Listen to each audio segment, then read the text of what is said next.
Hello movie lovers, আজকে আমি হাজির হয়েছি ডোন্ট কাম হোমের সিজন 1-এর বাকি 3 এপিসোড নিয়ে। দ্বিতীয় এপিসোডের শেষে আমরা দেখেছিলাম ভারী মিনের রুমের আলমারি খোলার সাথে সাথেই সেই মাস্ক পরা মেয়েটি ভারীকে আলমারির ভিতরে নিয়ে যায় এবং ভারী সেই কাচের রুমের ভিতরে গিয়ে পড়ে। বাট তার সামনে ছিল একজন মধ্যবয়স্ক মহিলা। কে এই মধ্যবয়স্ক মহিলা, আর ভারী বা কোথায় এলো? চতুর্থ এপিসোড শুরু করার আগে যারা এখনো আগের এপিসোডগুলো দেখেননি, তারা ডিসক্রিপশন বক্সে দেওয়া লিঙ্ক থেকে প্রথম 3 এপিসোড দেখে আসুন। তা না হলে এই এপিসোডগুলোর সব কিছুই আপনার মাথার উপর দিয়ে যাবে। চতুর্থ এপিসোডের শুরু হয় 1991 সালে, মানে জারুকান্ত হাউসে ভারির ছোটবেলার কাহিনীতে। ভারির মা পানিদা, যে কিনা একজন পাওয়ার প্ল্যান্ট ইঞ্জিনিয়ার। পানিদা একদিন যখন পুরো ফ্যামিলি নিয়ে সমুদ্রের পাড়ে যাওয়ার জন্য প্রস্তুত হচ্ছিল, তখন বাড়ির ফোনে পাওয়ার প্ল্যান্ট থেকে একটি ফোন আসে। পানিদা যখন অফিসের জন্য বের হবে, তখন তার হাজবেন্ড বাত এসে বলে, তোমরা রেডি তো? পানিদা বলে, পাওয়ার প্ল্যান্টে সমস্যা হয়েছে, আমায় যেতে হবে। বলেই পানিদা নাথিকে নিয়ে বেরিয়ে পড়ে। নাথি তখন ভারীদের ড্রাইভার ছিল। পানিদা চলে যাওয়ার সময় ভারী গাড়ির পিছনে এসে কান্না করতে থাকে। পাওয়ার প্ল্যান্টে এলে একজন কর্মকর্তা পানিদাকে বলে, ইলেকট্রিক্যাল ভোল্টেজ স্থির নয়, যার জন্য মেশিন কিছুক্ষণ চলেই বন্ধ হয়ে যাচ্ছে। এরপরে পানিদা যখন মেশিন ঠিক করার জন্য মেশিনের পাওয়ার অন করে, তখন অতিরিক্ত পাওয়ার ভোল্টেজ জেনারেট হয়ে একটি কালো ধোঁয়া তৈরি হয় এবং সেই ধোঁয়ার ভিতর থেকে একটি হিল পানিদার সামনে পড়ে। কালো ধোঁয়াটা ছিল একটি পোর্টাল, আর হিলটি ওই পোর্টালের সাহায্যে অতীত অথবা ভবিষ্যৎ থেকে এসেছে। অফিস থেকে বাড়িতে এসে পানিদা যখন পোর্টালের বিষয়ে রিসার্চ করছিল, ভারী তখন সেখানে এসে একটি গল্পের বই নিয়ে তার মাকে ডাক দেয়। পানিদা তখন বলে, দেখছো না আমি কাজ করছি। ভারী মন খারাপ করে সেখান থেকে চলে আসে এবং রুমে এসে আলমারিতে গল্পের বইটি ছুঁড়ে ফেলে দেয়। তখন সেখানে ভারীর বাবা এসে ভারীকে সান্ত্বনা দেয়। রাতে পানিদার সাথে বাথের কথা কাটাকাটি হয়। বাদ বলে, তুমি তোমার কাজের জন্য ভারীকে সময় দাও না। পরের দিন এক প্রকার বাধ্য হয়ে ভারীকে নিয়ে ঘুরতে যায় পানিদা। যাওয়ার সময় ভারীর কথায় পানিদা রেগে বাদকে বলে গাড়ি থামাতে। বাদ গাড়ি থামালে পানিদা গাড়ি থেকে নেমে সাইডে দাঁড়ালে, তখন একটি ট্রাক এসে ভারীদের গাড়িতে ধাক্কা মারে এবং সেই দুর্ঘটনায় ভারী এবং তার বাবা মারা যায়। এরপরে পানিদা একদিন পাওয়ার প্ল্যান্টের নদীতে লাফ দিয়ে সুসাইড করতে চায়, বাট তখন সেখানে সেই কালো ধোঁয়ার পোর্টাল ওপেন হয় এবং পানিদার একটি হিল সেই পোর্টালের ভিতরে গিয়ে পড়ে। মানে কিছুদিন আগে পানিদার সামনে যেই হিলটি এসে পড়েছিল, সেটি পানিদারই ছিল, যেটি ভবিষ্যৎ থেকে পোর্টালের সাহায্যে পানিদার বর্তমানে এসেছিল। এই পোর্টাল ওপেন হওয়া দেখে পানিদা বুঝে যে সে হয়তো সময় বদলাতে পারবে, যার কারণে সে তার বাড়িতে অনেক বড় একটি জেনারেটর লাগায় এবং বর্তমানে যে তালাবদ্ধ রুম, সেই রুমে একটি মেশিন বানায় ইলেকট্রিক পাওয়ারের সাহায্যে পোর্টাল ওপেন করার জন্য। পানিদা পোর্টাল ওপেন করতে গিয়ে বারবার ব্যর্থ হয়ে রেগে মেশিনের বাটন উল্টাপাল্টা টিপতে থাকে। তখনই সেই কাচের রুমের ভিতরে পোর্টাল ওপেন হয়ে পোর্টালের ভিতর থেকে সেখানে ভবিষ্যৎ থেকে মিন এসে পড়ে। এরপরে যখন মিনের জ্ঞান ফিরে, তখন মিন তার মা মানে ভারীর কাছে যাওয়ার জন্য কান্না করতে থাকে। সেখান থেকে মিনকে বাড়ির ভিতরে এনে মিনকে নিয়ে মার্কেটে যায় পানিদা। সেখানে মিন একটি মাস্ক কিনে, যে মাস্কটি ওই মেয়েটি পরেছিল যাকে ভারী দেখেছিল। মার্কেট থেকে বাড়িতে এলে নাথি পানিদার সাথে একটি ছোট্ট মেয়েকে দেখে বলে, এই মেয়েটি কে? পানিদা বলে, আমার দূর সম্পর্কের আত্মীয়। এরপরে রাতে খাবার খাওয়ার সময় মিন তার মায়ের সাথে কথা বলার আবদার করলে পানিদার বাড়িতে থাকা টেলিফোন দিয়ে মিনের কাছ থেকে তার মায়ের নাম্বার নিয়ে ফোন করে। বাট অতীত থেকে তো আর ভবিষ্যতে ফোন যাবে না, যার কারণে পানিদার ফোন যাবার আগেই কেটে যাচ্ছিল। তখন পানিদা মিনকে বলে, ফোন কানেক্ট হচ্ছে না। মিন বলে, আমি আমার মায়ের কাছে যাব, আমার মা লাগবে। পানিদা বলে, আমারও আমার মেয়ে লাগবে। মিন বলে, আপনার মেয়ে কোথায় গেছে? পানিদা ভারী এবং ভারীর বাবার একটি ফটোর দিকে তাকিয়ে বলে, ও আমায় ছেড়ে অনেক দূরে চলে গেছে। এরপর থেকে পানিদা মিনকে নিজের মেয়ের মতো লালন পালন করতে থাকে। এমনই একদিন পানিদা মিনকে নিয়ে সমুদ্রের বিচে ঘুরতে গেলে নাথি পানিদাকে বলে, মেয়েটির বাবা মা এখনো মেয়েটিকে নিতে আসলো না। পানিদা বলে, কার কথা বলছো? নাথি বলে, ওই মেয়েটির কথা। পানিদা বলে, এখন থেকে আমি ওর মা। ওর মা বাবা অনেক গরিব, তাই ওকে আমার কাছে দিয়েছে, এই বিষয়ে আর কোনো কথা বলবে না। এরপরে একদিন মিনের জ্বর হলে মিন জ্বরের ঘরে বলছিল, মা তুমি কোথায়? পানিদা তখন বলে, আমি তো এখানেই। মিন বলে, না, আমার মা। এটা শুনে পানিদার মন খারাপ হয়ে যায়। একদিন সকালে পানিদা ঘুম থেকে উঠলে মিন মাস্ক পরে জানালার দিকে ইশারা করে। এই একরকম মাস্ক কিন্তু সেই মেয়েটিও পরেছিল, যাকে ভারী দেখতে পেত। মানে মেয়েটি কি মিনই ছিল নাকি অন্য কেউ? এরপরে মিন এবং পানিদা লুকোচুরি খেলার সময় মিন সেই গল্পের বইটি খুঁজে পেলে পানিদাকে বলে, জানো আমার কাছেও এই বইটি ছিল, কিন্তু এটা তো একদম নতুন। এই কথা শুনে পানিদা অনেকটা অবাক হয়ে যায়। এরপরে রাতে মিনকে গল্পের বই থেকে গল্প পড়ে শোনানোর সময় পানিদার ভারির কথা মনে পড়ে। মিনকে ঘুম পাড়িয়ে পানিদা তার সেই রিসার্চের রুমে যায় এবং ভারী আর তার বাবার ছবির পিছনে 14 মার্চ 1991 লিখে পোর্টাল ওপেন করার জন্য মেশিনটি চালু করে এবং পোর্টালটি ওপেন হওয়ার সাথে সাথেই ভারির সকল স্মৃতি হ্যালোসিনেট হতে থাকে। অপরদিকে সেই সময় ভারী মিনের রুমে ঢুকেছিল মিনকে খোঁজার জন্য। মিনের রুমের আলমারির নিচ থেকে আলো বের হতে দেখলে আলমারি খুললেই ভারীর সামনে সে মাস্ক পরা মেয়েটি আসলে ভারী ভয়ে আলমারির ভিতরে চলে যায় এবং পোর্টালের সাহায্যে তার মায়ের সামনে এসে পড়ে এবং পানিদাকে দেখে মা বলে ডাক দেয়। এইরকম একটি দৃশ্য দেখেই চতুর্থ এপিসোড শেষ হয়। পঞ্চম এপিসোডের শুরুতেই আমরা ইন্সপেক্টর ফাকে দেখতে পাই। তৃতীয় এপিসোডের শেষের দিকে ভারী ফাকে ফোন দিয়েছিল তার বাড়িতে কেউ ঢুকেছে এর জন্য। ফা তখনই তার টিমকে ইনফর্ম করে বেরিয়ে পড়েছিল ভারীর বাড়ির উদ্দেশ্যে। জারুকান্তা হাউসে এসে ফা ভারীর নাম্বারে ফোন করলে ভারীর ফোন মিনের রুমের আলমারির সামনে খুঁজে পায়। সেখানেই সিন শিফট হয়। আমাদের ভারী এবং তার মাকে দেখানো হয়, মানে অতীতে 1991 সালে। ভারী পানিদাকে বলে, মা আমি। পানিদা বলে, কে তুমি আর আমায় মা কেন বলছো? ভারী তার জামার পকেট থেকে গান বের করলে পানিদা গান দেখে ভয় পায়। ভারী পানিদার ভয় পাওয়া দেখে বলে, মা ভয় পেও না, এটা আমাদের সুরক্ষার জন্য।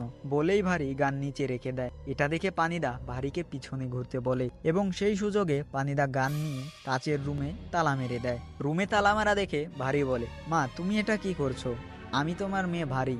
পানিদা বলে, তুমি আমার মেয়ের নাম কি করে জানলে? ভারী বলে, আমি তো আপনার মেয়ে। ভারী এই কথা শুনে পানিদা কিছুটা অস্বাভাবিক হয়ে যায় এবং সেই রুম থেকে বেরিয়ে আসে। অপরদিকে তে ভারীর রুমে একটি ব্যাগে 10 লাখ টাকা এবং ডিভোর্সের পেপার পেলে ফা সেটি অফ নামের একজন অফিসারকে পুলিশ স্টেশনে নিয়ে যেতে বলে। এরপরে একটি রুমে পানিডা ভারী আর তার বাবার ফটো পেলে সেগুলো স্টেশনে পাঠিয়ে দেয়। তখন সেখানে নাথি এলে ফা নাথিকে বলে, ঘরের ভিতরে একটি ল্যাব আছে, সেটি কি আপনি জানেন? নাথি তখন চুপ করে থাকে। ফা আবারও বলে, ল্যাবে কি কাজ হতো? নাথি বলে, পানিডা ম্যাডাম কখনো ভিতরে যেতে দিতেন না। ফা বলে, আচ্ছা এই পানিডাকে? নাথি বলে, এই বাড়ির মালিক ভারীর মা। ফা বলে, কিন্তু সে কে? ল্যাবেই বা কি কাজ করতেন? আবার বাড়ির ভিতরে ল্যাব কেন বানিয়ে রেখেছিলেন? নাথি বলে, পানিডা ম্যাডাম সে একজন প্রফেসর আর এখানে হাইড্রো ইলেকট্রিক ড্যামের ইঞ্জিনিয়ার ছিলেন। ফা বলে, ল্যাবে কি এমন এক্সপেরিমেন্ট করছিলেন? নাথি বলে, জানি না। 30 বছর আগে যখন তারা এখান থেকে চলে গিয়েছিল তখন থেকে ল্যাবে তালা মারা। তখন সেখানে তে ভারী আর তার বাবার ফটো নাথিকে দেখিয়ে বলে, এদের চিনেন? নাথি বলে, এটা পানিদা ম্যাডামের নিজের মেয়ে আর উনি পানিদা ম্যাডামের হাজবেন্ড। ফা বলে, মারা গেছেন না? নাথি বলে, 30 বছরেরও বেশি। ফা বলে, এই বাচ্চা কি মিস ভারীর বোন? নাথি তখন চুপ করে থাকে। সিন চেঞ্জ হলে পানিডা এবং ভারীকে দেখানো হয়। পানিডা ভারীকে কিছু খাবার দিয়ে বলে, কোথায় থাকো তুমি? ভারী বলে, এখানেই থাকি, কিন্তু আমি নিচে এখানে কিভাবে এলাম সেটা জানি না। আমি উপরে আমার মেয়েকে খুঁজছিলাম। পানিডা বলে, তোমার মেয়ে? ভারী বলে, হ্যাঁ আমার মেয়ে। আমার মেয়ের নাম মিন, ওর বয়স 5 বছর। আপনি কি মিনকে কোথাও দেখেছেন? পানিডা তখন ভারীকে থামিয়ে বলে, ব্যাস অনেক হয়েছে, বলেই ভারীর সেই গান নিয়ে চলে যায়। উপরে এসে নাথিকে বলে, তোমার সাহায্য লাগবে। সিন চেঞ্জ হলে ইন্সপেক্টর ফাকে দেখানো হয়। ফা ভারীর বাড়িতে পাওয়া সকল এভিডেন্স একত্রিত করছিল। তখন ফা ইন্সপেক্টর অফের কাছে টাকার বিষয়ে জানতে চাইলে অফিসের ফোনে একটি ফোন আসে। এরপরে ফা সুপ্রিটেন্ডেন্টের রুমে গেলে সুপ্রিটেন্ডেন্ট ভারীর হাজবেন্ডের সাথে ফার পরিচয় করিয়ে দেয়। ভারীর হাজবেন্ড ইয়োথোচাই একজন কর্নেল। সুপ্রিটেন্ডেন্ট ফার কাছে মিনের কেসের বিষয়ে জানতে চাইলে ফা বলে, এখন শুধু ওনার মেয়ে না, স্ত্রীও নিখোঁজ। ইয়োথোচাই বলে, কি বলছেন আপনি? ফা বলে, কালকে রাতে মিস ভারী আমায় ফোন করেছিল, তার বাড়িতে নাকি কেউ ঢুকেছে। এরপরে আমরা যখন জারুকান্ত হাউসে গিয়ে পৌঁছাই তখন সেখানে আমরা মিস ভারীকে আর খুঁজে পাইনি। আমরা বাড়ির চারপাশ খুঁজেও মিস ভারীকে পাইনি। ইয়োথোচাই বলে, তাহলে এভাবে আপনারা আপনাদের কাজ করেন? পা তখন সেই টাকার সুটকেস দেখলে বলে, সুটকেসে প্রমাণ আছে, সেটা আমার ফেরত নিতে হবে। ইয়োথোচাই বলে, চুরি করা জিনিস তার মালিকের কাছে থাকবে নাকি অন্য কারো কাছে? ফা বলে, স্ত্রী সন্তানের চেয়ে মনে হয় টাকাটাই গুরুত্বপূর্ণ আপনার কাছে। তখন ফা আর ইয়োথোচাইয়ের মাঝে কথা কাটাকাটি হলে সুপ্রিটেন্ডেন্ট ফাকে সেখান থেকে যেতে বলে। ফা সেখান থেকে চলে আসার সময় ইয়োথোচায় বলে, মিন আমার মেয়ে না, মিনকে খুঁজতে হবে না। সেখান থেকে ফা পুরাতন কেসের ফাইল যেখানে থাকে সেই রুমে এলে জারুকান্ত হাউসের একটি কেসের ফাইল খুঁজে পায় এবং সেই ফাইলের এভিডেন্স বক্সে একটি গান পায়, যেটি আমরা ভারীর কাছে দেখেছিলাম। অপরদিকে আমাদের নাথিকে দেখানো হয়। নাথিকে পানিটা নিচে পাঠিয়েছে ভারীকে পাহারা দেওয়ার জন্য, যেন ভারী এই রুম থেকে বের হতে না পারে। ভারী চালাকি করে খাবার গলায় আটকানোর নাটক করে। নাথি ভারীর এই অবস্থা দেখে তালা খোলার সাথে সাথে ভারী নাথিকে ধাক্কা মেরে কাচের রুম থেকে বের হয়ে যায়। উপরে মিন পানিরার সাথে লুকোচুরি খেলছিল। তখন মিন দরজায় শব্দ শুনে দরজার সামনে এসে দাঁড়ায়। ভারী মিনকে দেখে যখনই মিনকে ডাক দিতে যাবে, পিছন থেকে নাথি এসে ভারীর মুখ চেপে ধরে। অপরদিকে ফা সেই এভিডেন্সের বক্সটি তের সামনে এনে গানটি অফকে দেখতে বলে। অফ বলে, এই গানটি 2000 সালের শুরুর দিকে বানানো হয়েছে। ফা তখন জারুকান্ত হাউসের কেসের ফাইল দেখালে তে বলে, এটা কিভাবে সম্ভব? সেখান থেকে ফা তেকে নিয়ে একটি হোটেলের সিসিটিভি চেক করতে আসে। ফা দেখে সুপ্রিটেন্ডেন্ট এবং ভারীর হাজবেন্ড দুজন মহিলার সাথে কথা বলছে। এটা দেখে ফা সেখান থেকে একাই গাড়ি নিয়ে বেরিয়ে যায় তার বাবার কাছে যাওয়ার জন্য। অপরদিকে ভারীকে মুখ বেঁধে নাথি কোথাও নিয়ে যাচ্ছিল। ভারী তার পায়ের সাহায্যে গাড়ির ব্যালেন্স নষ্ট করে দিলে গাড়িটি উল্টে যায় এবং ভারী সেই সুযোগে পালিয়ে জঙ্গলের ভিতর দিয়ে একটি বড় গাছের পিছনে এলে মিনকে দেখে যখন সামনে যেতে যাবে, নাথি তখন ভারীর মাথায় পিছন থেকে আঘাত করে। গাছের সামনে থেকে মিন শুধু ভারীর হাত দেখে। আপনাদের মনে আছে কিনা জানি না, দ্বিতীয় এপিসোডে মিন কিন্তু এই গাছের পিছনে কারো হাত দেখেছিল, বাট সেটা ছিল ভবিষ্যতে আর এটা অতীত। এর মানে মিন সেদিন গাছের পিছনে হয়তো ভারীর হাত দেখেছিল, বাট এটা কিভাবে সম্ভব? কারণ সেদিন সেখানে ভারী উপস্থিত ছিল।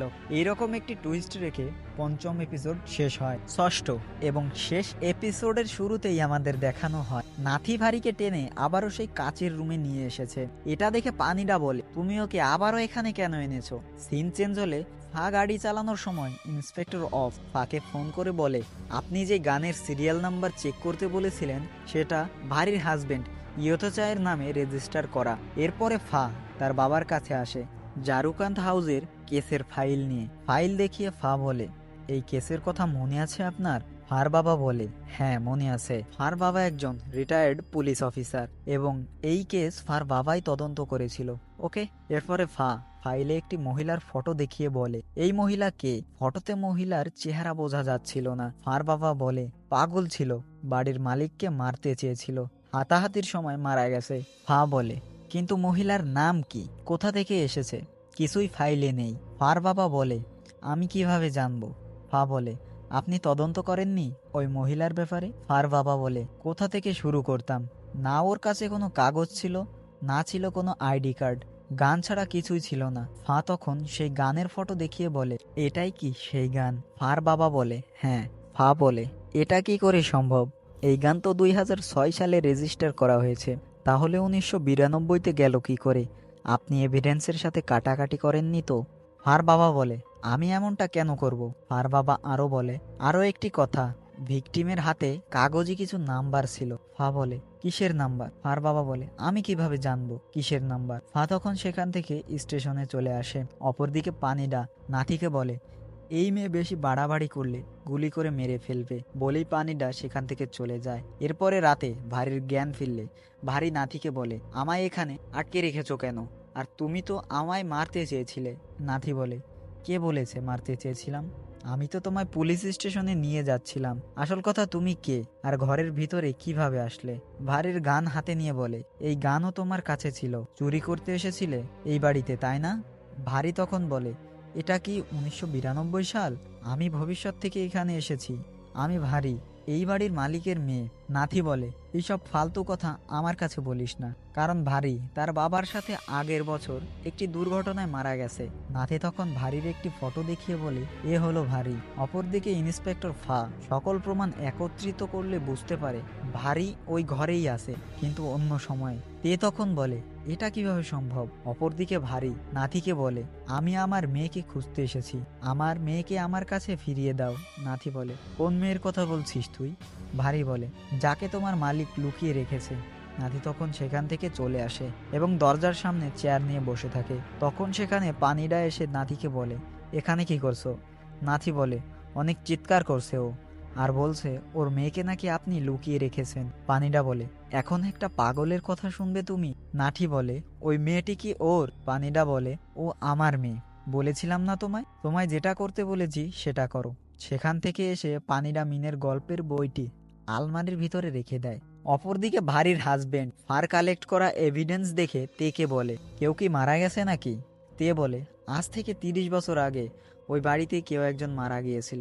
ইয়তোচায় বলে, 30 বছর আগের কেস এখন তদন্ত করছো? তে বলে, এই কেস যদিও পুরনো, কিন্তু এই কেস ওই বাড়ির কেস যেখান থেকে আপনার স্ত্রী সন্তান নিখোঁজ হয়েছে। অন্যদিকে ফা জারুকান্ত হাউসে এসে হল রুমে দাঁড়িয়ে কেসের ফাইল চেক করছিল। তখন বিদ্যুৎ চমকায় এবং সিন 1992 সালে চলে আসে। ভারী সেই কাচের রুমে কাঁচ ভেঙে বের হলে বাহির থেকে শব্দ শুনে নাথির দরজা খুলে ভিতরে আসে। ভারীকে গান পয়েন্ট করে, বাট ভারী কোনো দিকে তোয়াক্কা না করে নাথির চোখে কাচের একটি টুকরো ঢুকিয়ে দেয়। নাথির চোখে কাচের টুকরো ঢোকানোর পর ভারী বলে, নাথি চাচা। এরপরে ভারী পাশে পড়ে থাকা গানটি নিয়ে উপরে মিনের রুমে আসে এবং যখনই মিন ঘুম থেকে উঠে তখনই পানিডা মিনকে ধরে রুমের বাইরে নিয়ে যায়। তুই এখানে কি করে এলি? আমার মেয়েকে মারতে এসেছিলি? ভারী বলে, আপনার মেয়ে? আমি আপনার মেয়ে? ভিতরে যে আছে সে আপনার নাতি মা। আমার কথা শুনুন, আমি আর আমার মেয়ে ভবিষ্যৎ থেকে এসেছি, 2024 থেকে। ভবিষ্যতের কথা শুনে পানিডা অবাক হয়ে যায়। এরপরে দুজনের মাঝে হাতাহাতি শুরু হয়। হাতাহাতির এক পর্যায়ে পানিডা ভারীকে উপর থেকে নিচে ফেলে দেয়। নিচে পড়ার পরে হল রুমে ঝুলে থাকা বড় লাইটটি ভারীর মুখের উপরে পড়ে এবং ভারীর মুখ পুরোপুরিভাবে নষ্ট হয়ে যায়। এর মানে কেস ফাইলের যেই পাগলটি সে আর কেউ না, ভারী ছিল। পানিডা সেখান থেকে মিনের রুমে গিয়ে মিনকে বলে, তোমায় আমার কাছ থেকে আর কেউ কেড়ে নিতে পারবে না। তখন সিন বর্তমানে এলে ফাঁক ফাইল দেখতে দেখতে সে বড় লাইটের নিচে দাঁড়িয়ে কান্না করতে থাকে। ফা বুঝে গেছে ভারী মারা গেছে। সেখান থেকে সিন 1932 সালে ঝাড়ুকান্ত হাউসে এলে পুলিশ ভারীর লাশ সেখান থেকে নিয়ে যায় এবং ভারীর হাতে কাগজে একটি নাম্বার খুঁজে পায়, যেমনটা ফার বাবা বলেছিল। ভাই, আমরা ভারীর মারা যাওয়ার এই ঘটনাটা দেখলাম 1992 সালে, বাট পুলিশ ভারীর লাশের তদন্ত করতে আসলো 1932 সালে। কেমনি কি ভাই? এরপরে আমাদের ইন্সপেক্টর তে এবং ফাকে দেখানো হয়। তে ফাকে বলে, ডিএনএ রিপোর্ট এসেছে। আমরা টেস্ট করার জন্য যেই 3টি স্যাম্পল দিয়েছিলাম, অবাক করার বিষয় হলো 3টা স্যাম্পলই একজনের। ফা বলে, হয়তো আমাদের ইনভেস্টিগেশনে ভুল হয়েছে, যা হয়ে গেছে সেটা তো আর ঠিক করতে পারবো না। এপিসোডের শেষে দেখানো হয় পানিডা মিনকে ভারীর নামে বড় করে, আর আমরা যে আত্মাটিকে দেখেছিলাম সেটা ভারীর আত্মা ছিল, মানে মিনেরই আত্মা ছিল। এবং এই রকম কিছু দৃশ্য দেখিয়ে সিজন 1 শেষ হয়। এখন আপনাদের মনে একটি প্রশ্ন থাকতে পারে, তাহলে ভারীকে? মূলত মিনই হচ্ছে ভারী আর ভারীই হচ্ছে মিন। বুঝলেন না তো? দাঁড়ান একটু কনফিউশন দূর করি। আসল ভারী যে, সে তো 1991 সালে কার অ্যাক্সিডেন্টে তার বাবার সাথে মারা গেছে। আর পানিডা যাকে ভবিষ্যৎ থেকে এনে ভারীর নামে বড় করলো সে ছিল মিন, মানে ভারীর মেয়ে। এই ভারীই কিন্তু আবার মিন, কারণ তার সকল স্মৃতি মুছে যাওয়ার কারণে পানিডা মিনকে ভারীর নামে বড় করেছে। আর মিনের মাঝে তাকে তো পানিডা মেরেই ফেলেছে।